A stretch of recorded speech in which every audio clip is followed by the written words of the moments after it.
जी नमस्कार, मेरा नाम अभिनव मिश्रा है और मैं रोहिणी में रहता हूँ।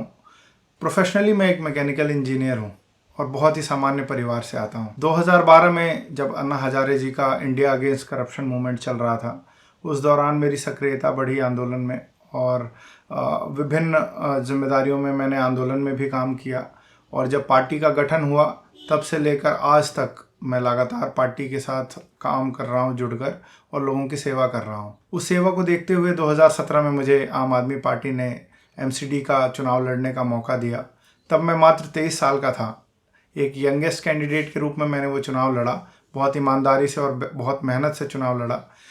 दूसरे स्थान पर रहा, पर उस चुनाव में बहुत कुछ सीखा। उसमें ये समझ आया कि पैसा, दारू और कपड़ा अलग अलग लालच देकर लोगों के वोट खरीदे जाते हैं चुनाव में। जो दूसरी पार्टियां थीं, जो दूसरे प्रत्याशी थे, उन्होंने अपने पैसे की ताकत का इस्तेमाल किया और बहुत सारे ऐसे स्विंग वोटर्स थे जिनको उन्होंने टारगेट करके और अपनी तरफ कर लिया। आखिरी दौरान बहुत दुख हुआ, लेकिन हमने काम करना नहीं छोड़ा।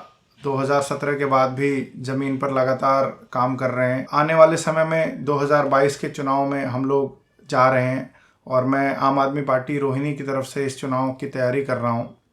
और मुझे इस बात भी ये डर है कि आने वाले समय में भी इन स्विंग वोटर्स को ये लोग तोड़ने की कोशिश करेंगे। हमारे इलाके के 5 बेहद गंभीर मुद्दे हैं जिसको हमने आइडेंटिफाई किया है, जिससे जनता बहुत ज़्यादा त्रस्त रही है पिछले 5 सालों से। कुछ मुद्दे उनमें से मैं आपको बता दूं कि साफ़ सफाई का है, नालियों की देखरेख और रखरखाव का है, पार्कों की रखरखाव और मेंटेनेंस का है, करप्शन का है और काउंसलर की एसेसिबिलिटी का है। इन मुद्दों को लेकर कुछ कहानियां हम लोगों के बीच में लेकर जाना चाहते हैं, जिनसे उन्होंने 5 साल संघर्ष किया है, जिससे इनको एहसास हो सके कि कुछ पैसों की वजह से जो अपना वोट ये बेच देते हैं, उसके बाद इनके परिवार को कितना कुछ झेलने को मिलता है पूरे 5 साल, और कितनी तकलीफ़ें इन लोगों को उठानी पड़ती हैं कुछ चंद पैसे में अपना वोट बेचकर। इसमें आप लोगों की मदद की ज़रूरत है कि आप लोग अगर इस वीडियो को बनवाने में, इन कहानियों को बनवाने में हमारी सहायता करेंगे,